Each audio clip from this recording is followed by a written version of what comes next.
Muchas gracias, muy buenos días a todas y todos, muchas gracias por su puntualidad. Nosotros llegamos exactos, tomamos providencias porque traemos bueno, hoy estamos de luto en primer lugar, estamos de luto. El día de ayer por la noche nuestra compañera, gran compañera Ifigenia Martínez y Hernández, larga vida Ifigenia, falleció. Es una pérdida muy grande para nuestro movimiento. La verdad es que yo sí, la sesión de Congreso General del 1 de septiembre, estamos ahí muy contentos. Estaba ya por la edad, alguna dificultad mínima para moverse, pero estaba bien en términos generales. Y el 1 de octubre, en la toma de protesta de nuestra compañera presidenta Claudia Sheinbaum Pardo, sí vi, primero con sorpresa, el deterioro de su salud en un mes. Después me enteré que había estado en terapia intensiva los días previos a la toma de protesta. Ya estaba en silla de ruedas, necesitaba oxígeno supletorio, hizo un esfuerzo enorme. La verdad fue una hazaña lo que hizo el 1 de octubre. Pues lo vieron, quienes lo vieron, no podía sostener incluso la banda presidencial. Hizo un gran esfuerzo. Estaba muy contenta, fuimos muy cálidos, tanto el compañero presidente López Obrador, la compañera presidenta Claudia Sheinbaum Pardo, un servidor con ella, y luego compañeros, compañeras. Lamentamos muchísimo su fallecimiento. Ayer platiqué con Ricardo Monreal, que cabeza la fracción mayoritaria de Morena en la Cámara de Diputados, y quedamos en que no fuera una sesión, un homenaje solo de la Cámara de Diputados, sino que fuera sesión de Congreso General. Ella fue senadora de la República en 1988, cuando jugó ese papel extraordinario en el núcleo duro de la corriente democrática con el ingeniero Cuauhtémoc Cárdenas, Porfirio Muñoz Ledo y ella. Porfirio y ella fueron senadores por el entonces Distrito Federal. Volvió a ser senadora la pasada legislatura, por el grupo parlamentario de Morena. Estaba muy contenta el 1 de octubre. Pues la vamos a echar mucho de menos, pero como pasa cuando muere algún ser querido, pues vive en el corazón de cada uno de nosotros, de nosotras. Pues larga vida a Ifigenia Martínez y Hernández. Y luego, el viernes que yo venía a una gira por la Sierra Gorda de Querétaro, me quedé a dormir en San Juan del Río para estar más cerca, no echarme las 5 horas desde la Ciudad de México, y me convocaron a una reunión de urgencia. No, bueno, ya van 2 veces ahí que no puedo llegar al lugar. Ya ahora sí que la tercera va a ser la vencida. Tenemos que reponer esa fecha. La vez anterior anduve con un gripón marca Llorarás, que yo hasta pensé que era COVID, pero no fue así. Y bueno, estamos acá. Fíjense que está otra vez en el centro el debate, lo que llaman reforma al Poder Judicial, que ya eso no existe. No hay tal reforma al Poder Judicial. Hoy estamos hablando de una Constitución reformada. Ya es ley vigente y además es nada menos que la Constitución. Entonces me resulta simpático, por llamarle de alguna manera, que la Suprema Corte de Justicia de la Nación quiera revisar la constitucionalidad de la Constitución. Mira qué cosas tiene uno que escuchar. Ahora resulta, la Suprema Corte de Justicia ya solo le falta emitir un resolutivo que diga la Constitución soy yo. Bueno, ya para que quede más o menos claro en qué delirios andan. Yo pregunto dónde estudiaron Derecho. O sea, no hay ningún recurso que pudiera detener en su momento la reforma. Y no hay ningún recurso que pueda detener la Constitución. Y tampoco existe ningún recurso que pueda detener el proceso electoral, ni el que se va a hacer en junio de 2025, el primer domingo, para elegir a las personas juzgadoras, ni para detener ningún proceso electoral. En el municipio más modesto, del lugar más recóndito de la patria, no hay un recurso para detener un proceso electoral. Entonces me sorprende la ignorancia o la mala fe, o ambas, de 8 ministros de la Suprema Corte. Como lo dije en la semana, vuelvo a hacer un llamado a la prudencia. vuelvo a hacer un llamado a la responsabilidad, vuelvo a hacer un llamado al respeto al marco constitucional, porque ya lo dijo la compañera presidenta Claudia Sheinbaum Pardo, vamos a hacer la elección de las personas juzgadoras el primer domingo de junio de 2025. Entonces, ¿para qué pues complicar las cosas si de todos modos se van a llevar a cabo?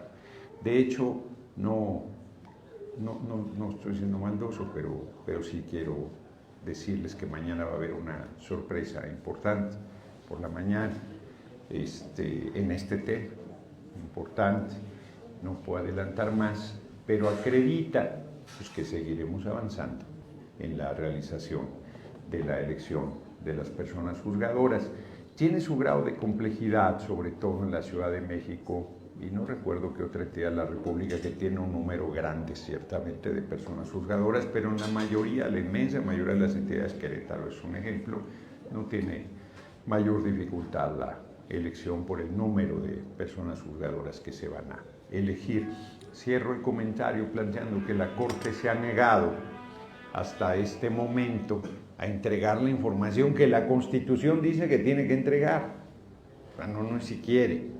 La Constitución dice, y la ministra presidenta Norma Piña me responde, que tiene mandato de un juez oscuro de violar la Constitución. O sea, de verdad es impresionante lo que hay que oír. Pero bueno, nosotros de cualquier manera tenemos la información, es pública, tenemos ya la información, pero queremos que nos la den oficialmente, que es la obligación de la Corte hacerlo. Quizás la única información que faltaría, pero yo creo que ni la Corte la tiene porque estoy seguro que no ha hecho su tarea, es conocer qué personas juzgadoras van a participar en el proceso electoral. Porque quiero recordarles que el único poder de la República que tiene dos vías para proponer es la Corte, es el Poder Judicial. Mientras que el Poder Ejecutivo y el Poder Legislativo podrán proponer cierto número de candidatos, el Poder Judicial también podrá proponer el mismo número, pero además tiene todas las actuales personas juzgadoras que pueden participar, tienen vía directa, tienen pase directo a la elección si deciden participar. Entonces, se van a ir aclarando el 16, queríamos hacerlo, pues si se podía antes, nuestra fecha máxima para emitir la convocatoria, me refiero a la Cámara de Senadores, de la elección es el 16 de octubre y lo haremos en tiempo. Lo haremos en tiempo porque además, fíjense que hay una parte que tenemos que hacer antes de emitir la convocatoria y que es, aquí estoy dando la primicia, aunque está en la ley, está en la Constitución, tenemos que hacer un sorteo y ese sorteo puede que se lleve mucho tiempo. ¿Sortear qué? Se va a elegir la totalidad de ministros, ministras de la Corte, se va a elegir la totalidad de los magistrados de circuito, magistradas, magistrados, pero de las personas, jueces federales, la mitad. ¿Cómo decidimos esa mitad? Con un sorteo. Entonces, se hará un par de días antes, quizás el próximo fin de semana, el sorteo de qué juzgados, qué responsabilidades de personas juzgadoras federales se va a elegir en junio de 2025 y cuáles en junio de 2027. Los que salgan sorteados en esta serán para junio de 2025 y los que no salgan sorteados quedarán para junio de 2027. Pues yo creo que con este tema tenemos para divertirnos en las preguntas, entonces si ustedes me lo permiten, a menos de que nuestra compañera senadora Beatriz Robles o Luis Humberto quisieran hacer algún comentario adicional, de no ser así, vamos a las preguntas y aquí las respondemos a las preguntas. Sí, primero, pero primero la compañera, si no tienes inconveniente. Gracias, senador. Carla Ramírez de MX, el Canal de México. Preguntarle o qué mensaje le enviaría a los trabajadores de la Suprema Corte de Justicia en el estado de Querétaro, ya que se manifestaron el día 4 de septiembre hicieron una manifestación ahí en Plaza de Armas frente al Palacio del Gobierno, y pues ellos manifiestan que el movimiento de la Cuarta Transformación quieren imperar al ser manda más. ¿Qué mensaje le envía a estos trabajadores? De hecho, pues eran supuestos trabajadores que también estaban personal de lo que es el gobierno del estado de Querétaro también participando. Le termino la otra segunda pregunta. Si quieres respondo esta porque luego se me olvida, ya me estoy haciendo viejito. Es que sí, tenemos que apagar uno de los dos, ¿no? Ahorita me acordé, estamos en una gira en el Estado de México. Nuestra hoy compañera presidenta, la candidata a la presidencia, y estamos dando una rueda de prensa en un lugar cerrado, y de repente, no sé qué efecto raro tuvo el sonido, que se oyó pero espantoso, así como si hubiera habido una bomba, un disparo, algo, metimos un brinco, ¿no? Me dice la compañera presidenta, ahora sí que voy a presumir, si hasta le agarré la pierna, Gerardo. Yo quería reproducir el video porque seguro, la foto, seguro teníamos una cara, ¿no? Pero ya no se hizo, ahorita me acordé. A ver, a los trabajadores, mujeres y hombres del Poder Judicial les decimos lo que hemos reiterado todo el tiempo, sus derechos están garantizados. Voy a poner un ejemplo de un derecho que no tenemos los legisladores, las legisladoras, que no tiene la compañera presidenta de la República, que no tiene ningún secretario de Estado y que el más modesto trabajador del Poder Judicial tiene, seguro médico privado. Nosotros nos atendemos en la seguridad social pública. Ellos tienen seguro médico privado y se va a mantener. Ya les dijimos que todos sus derechos están garantizados. Ya les dijimos que en las leyes secundarias podemos revisar sus preocupaciones que no son del marco constitucional. Ellos dicen, la 4T es el mandamás. No, el soberano es el pueblo. Es una democratización del Poder Judicial. O sea, si el pueblo elige a la presidencia de la República, que es la responsabilidad más grande, más honrosa que tiene la patria, y la elige el pueblo con su voto. Elige a todas las personas legisladoras. Elige a las personas presidentes municipales. ¿Por qué no va a elegir al Poder Judicial? Cuando el artículo 39 constitucional dice que la soberanía emana del pueblo, y el 135 dice que para hacer una reforma constitucional deben ser las dos cámaras, senadores, senadoras, diputados y diputados federales, 2/3. Y luego la mitad más uno de los congresos, y fueron 25 de 32 congresos estatales los que aprobaron la reforma que hoy es constitución vigente. Y dicen que no, porque no les gusta, porque ya no va a ser tan fácil tener actos de corrupción. Que yo cada vez pienso más que hay quien está en desacuerdo porque le recibía recursos más allá de su salario con la corrupción que había en el Poder Judicial. No puedo entender de otra manera la inconformidad de algunos trabajadores y trabajadoras, de algunos. Supongo que es por eso, porque no entendería yo otra razón. Sí, esta es una pregunta muy importante, y lo primero es que no es solo, y en complemento a lo que abona el senador, lo que ha afirmado la presidenta, sino que ya está en el texto constitucional con todas las letras. En el texto constitucional que aprobamos viene que los derechos que ya tienen las y los trabajadores del Poder Judicial se mantendrán. No solo eso, en el texto constitucional se les considera los derechos laborales de quienes dejan de cumplir la función juzgadora. Y aquí la verdad es que hay que tener memoria. Cuando se hizo su reforma, los movieron de un día para otro, igual que mi madre. La reforma constitucional cuida todos los derechos laborales. Y esto nos lleva al segundo punto, al petate del muerto. Estuvieron diciendo que si se aprobaba, iban a levantarse los muertos, iban a incendiar los calentadores de gas, iba a ser una catástrofe. la bolsa subió al otro día, el dólar repuntó al otro día. ¿Alguien ha visto todas esas catástrofes que ya se acabaron sus argumentos y muestra el vacío y su insignificancia, que es desear que les vaya mal a México para decir que tienen razón? Y hasta ahorita, todo lo que han dicho los evangelistas de la catástrofe, no les ha salido una, ni bajó la bolsa, ni se fueron las inversiones, ni se cayó el peso, ni ha pasado nada. Ahora dicen que son los derechos, eso ya está en la Constitución. Último punto, nada más en complemento.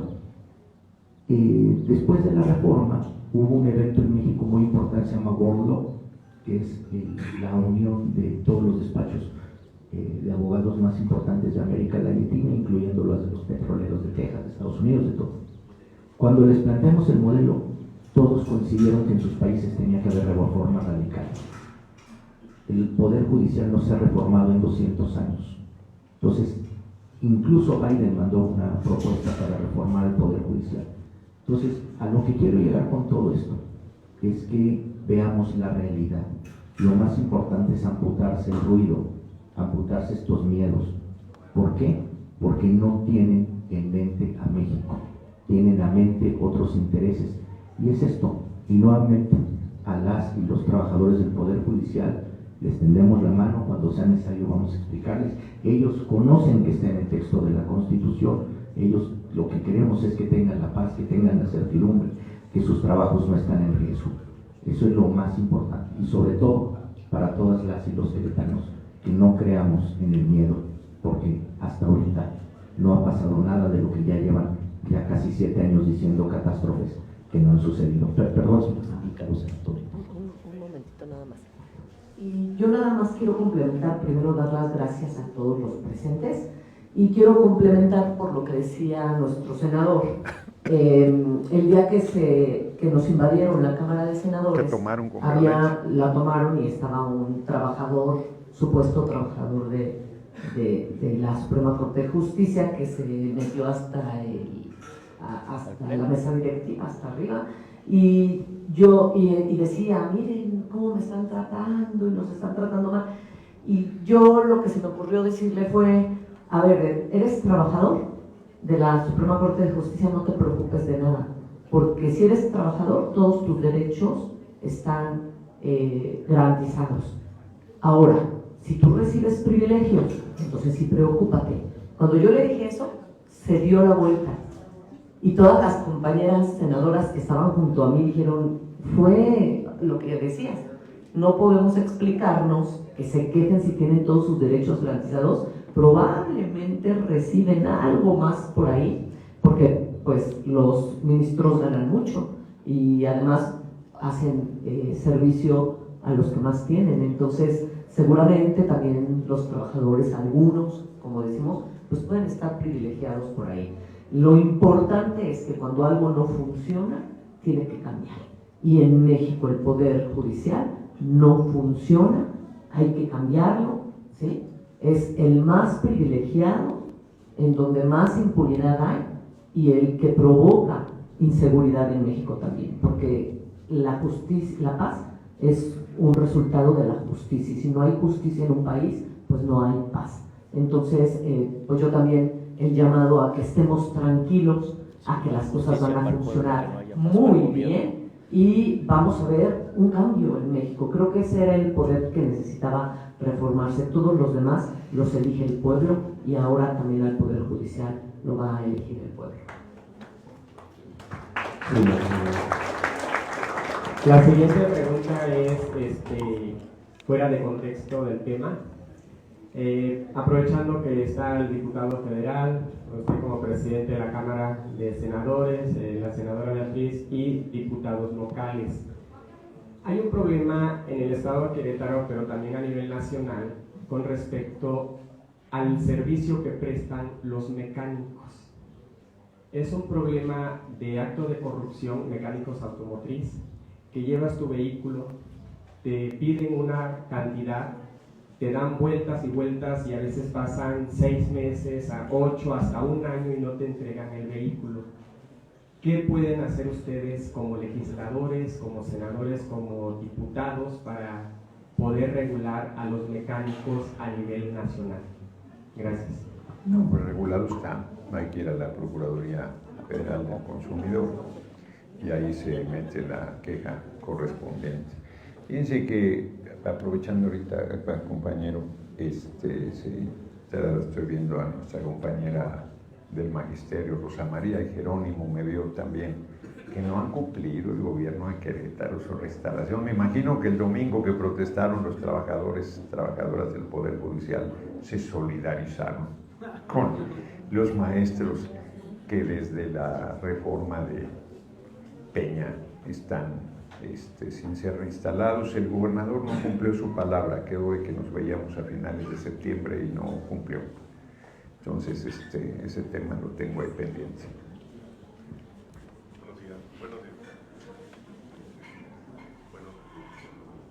¿Cómo le gustaba? Buenos días, Rafael Piña, conversatorio.mx. Buenos días, diputado federal, Luis Humberto, senador, senadora, señor diputado. En una forma concluyente, porque vemos todavía por ahí resquicios de impugnación, Marco Cortés quiere impugnar, en una forma concluyente a la oposición, como presidente de la mesa directiva, pero como senador por Morena, ¿cuál sería el mensaje a la oposición? Pues que prácticamente ya está establecido esto constitucionalmente, el tema de lo que fue la reforma judicial. ¿Cuál sería el mensaje, senador, que mandaría usted particularmente al Partido Acción Nacional sobre este quehacer que ya pues prácticamente es un hecho, ¿no? Que va a avanzar? ¿Y cuál sería el papel, desde su punto de vista, que tendría que adoptar la oposición para trabajar de aquí para adelante también en las reformas que todavía están pendientes por salir?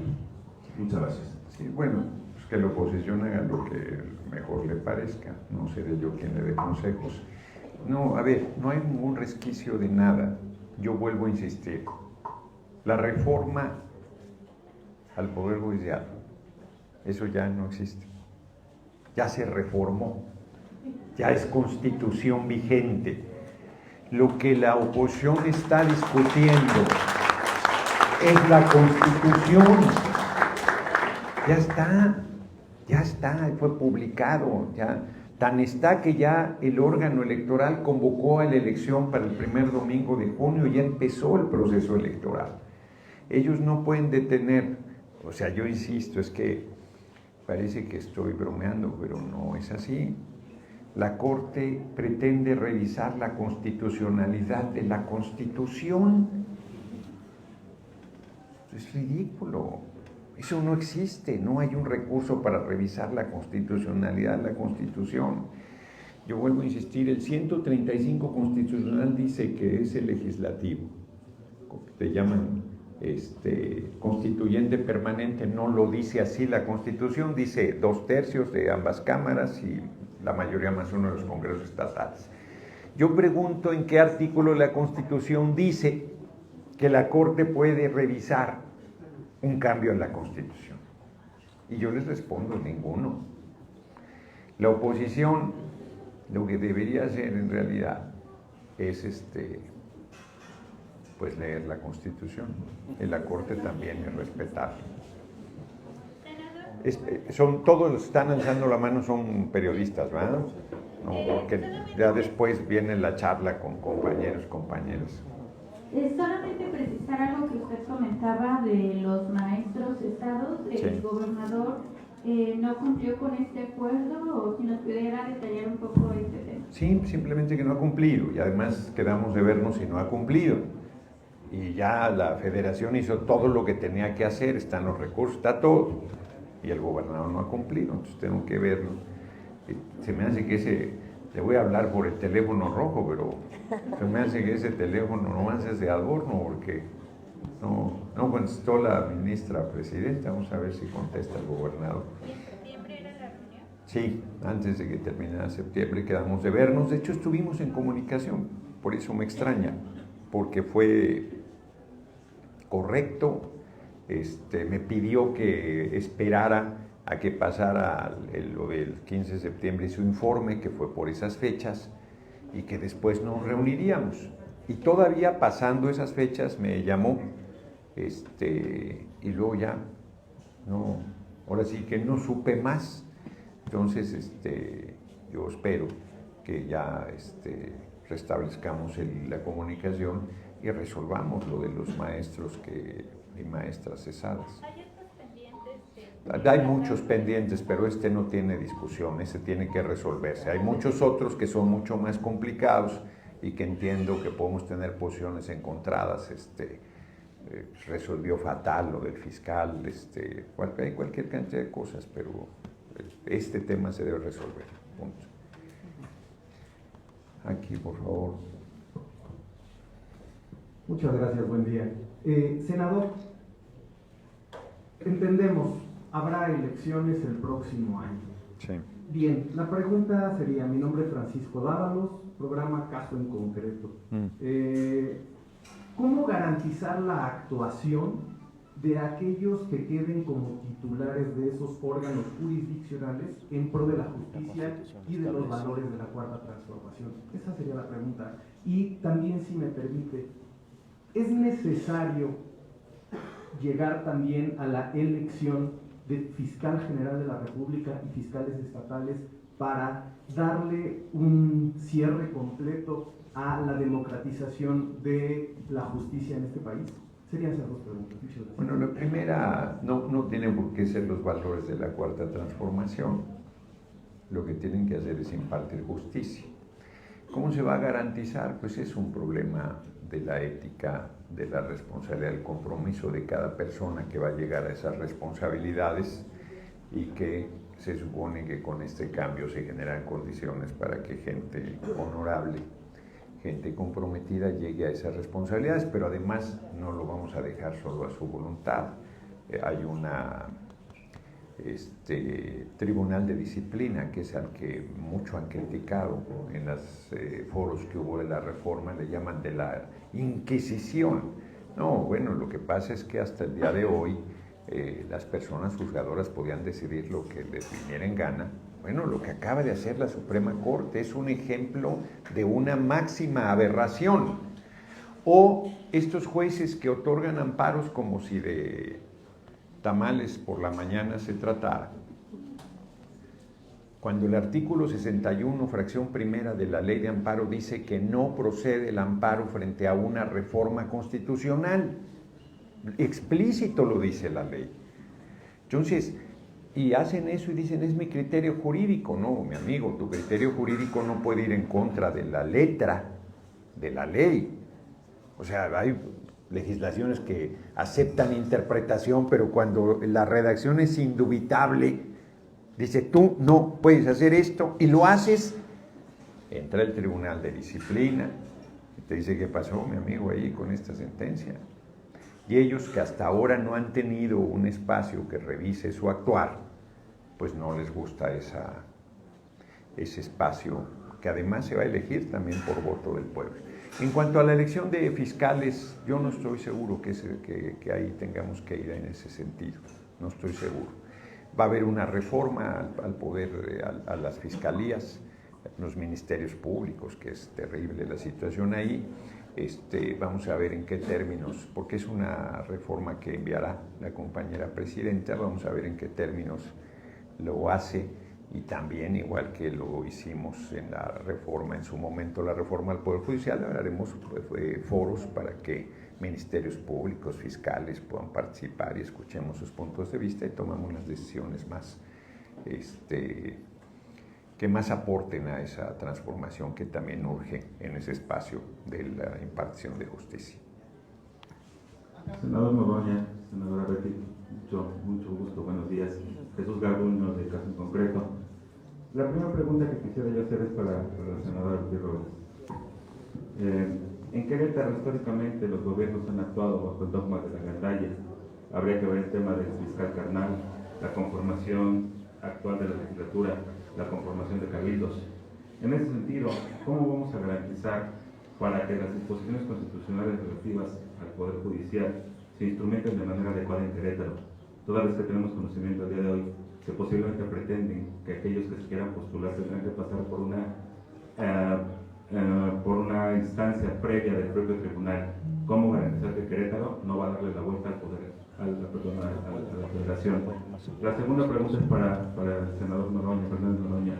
Senador, para dejar un poquito claro, ¿cómo transmitirles un mensaje a todos aquellos empleados del Poder Judicial que dicen, les han vendido, que están haciendo el tema de su amparo porque están en defensa del pueblo, de independencia judicial, cuando hasta ahorita no tenemos conocimiento de un solo ciudadano que haya puesto un amparo bajo ese contexto?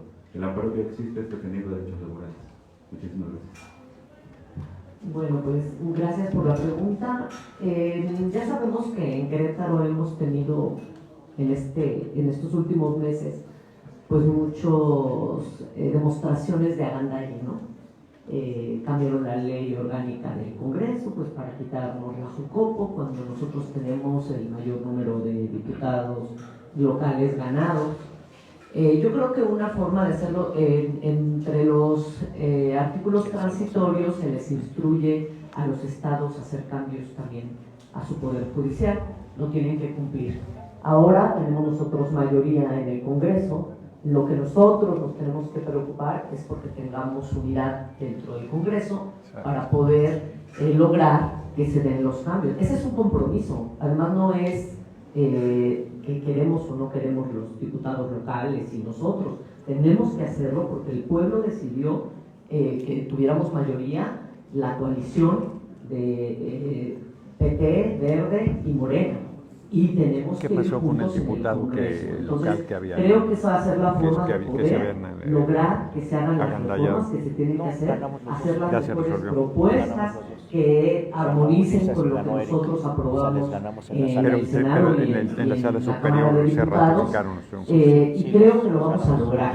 O sea, no estábamos acostumbrados en Querétaro a que teníamos mayoría, es la primera vez que tenemos mayoría y la tenemos que aprovechar. Es un compromiso con el pueblo de Querétaro y ese compromiso, créanme que lo vamos a buscar, lo vamos a lograr y pues al final de cuentas el que no entienda, yo lo digo abiertamente porque no somos tapadera de nadie, el que no entienda se va a ir al basurero de la historia, independientemente de quién sea, porque el pueblo no es tonto. Tonto es el que cree que el pueblo es tonto. Entonces yo dejaría ahí, lo que vamos a buscar nosotros es la unidad entre todos nuestros diputados y todos nosotros para que podamos en Querétaro, además, en el 2027, contar otra historia y poder lograr que finalmente a Querétaro llegue el bienestar al pueblo local. Gracias.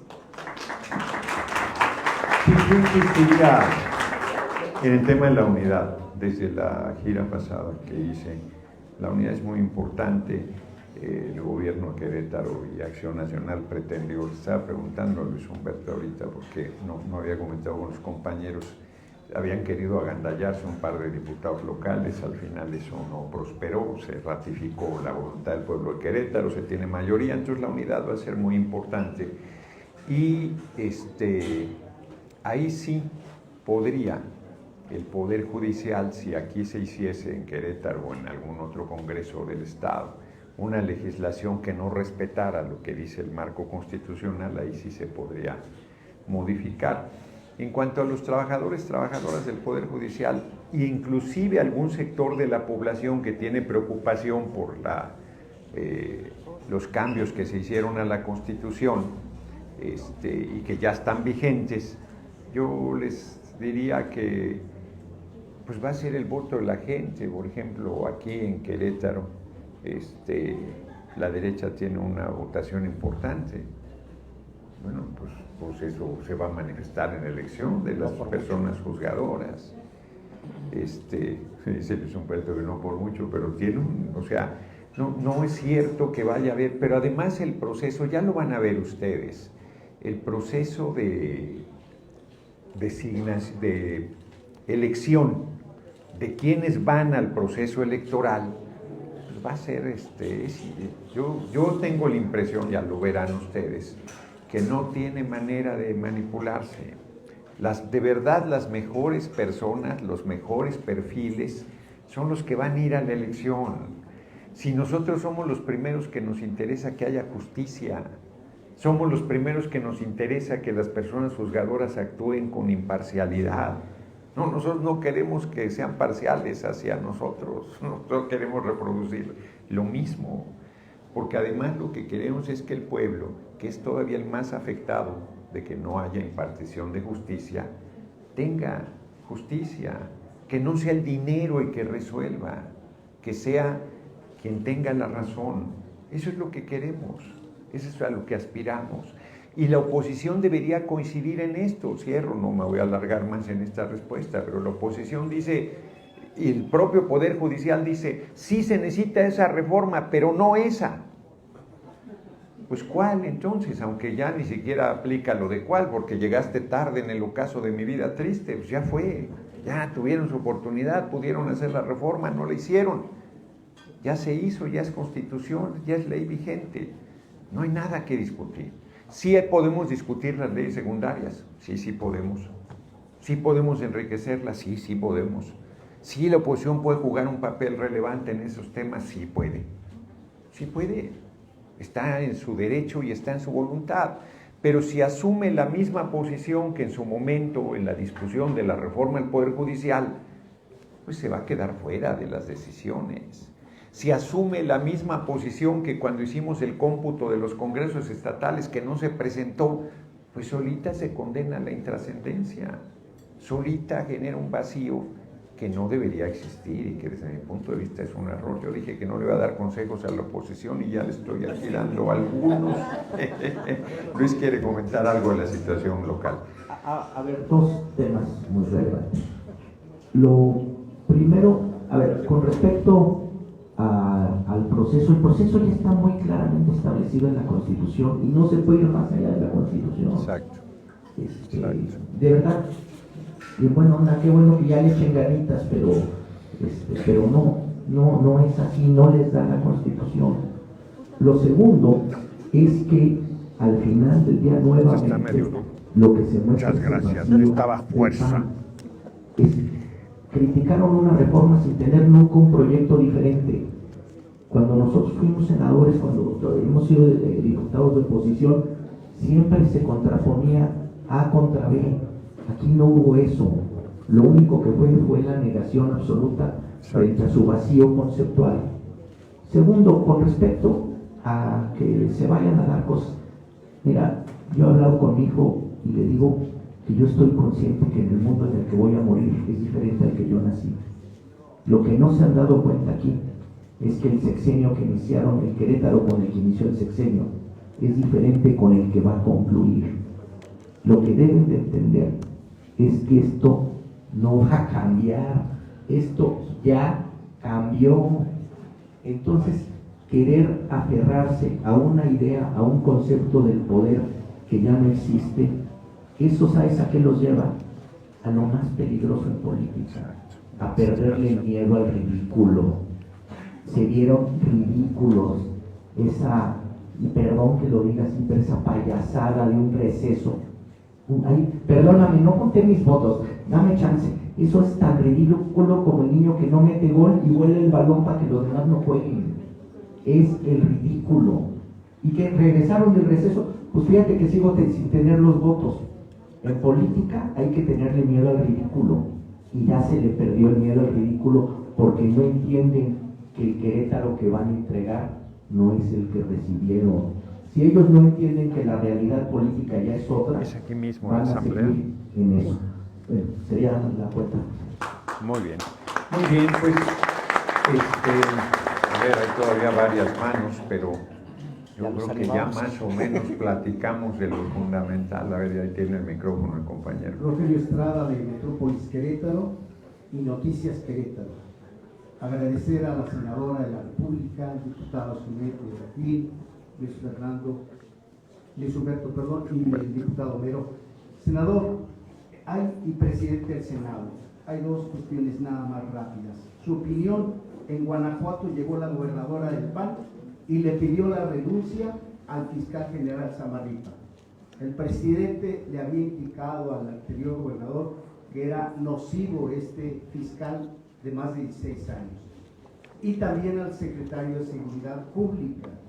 En Querétaro se acaba de nombrar a un presidente del Tribunal Superior de Justicia del Estado, ex diputado local del PRI, ex diputado federal del PRI,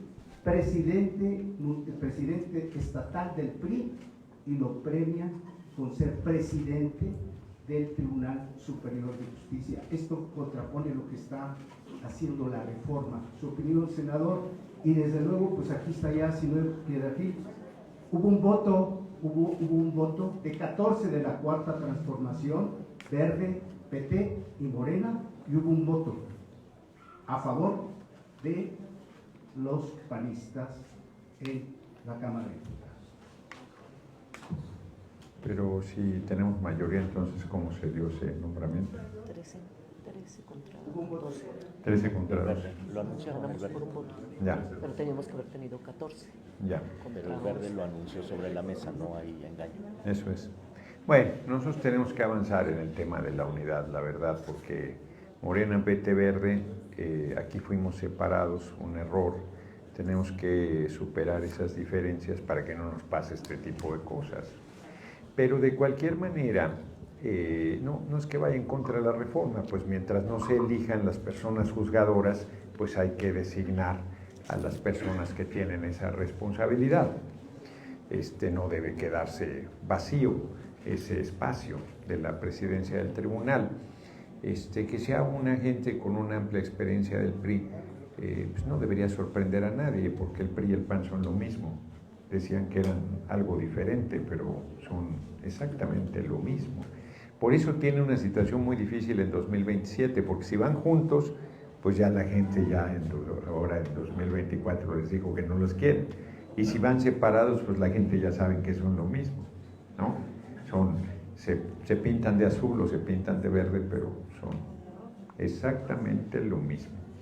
Entonces, y habrá quien diga, de una vez me adelanto, pero bien que tienen ahí gente del PRI, nada más que quien llega acá se tienen que alinear con los principios de nuestro movimiento y con el servicio a la gente y con la honestidad y con el compromiso, porque si no, no cabe.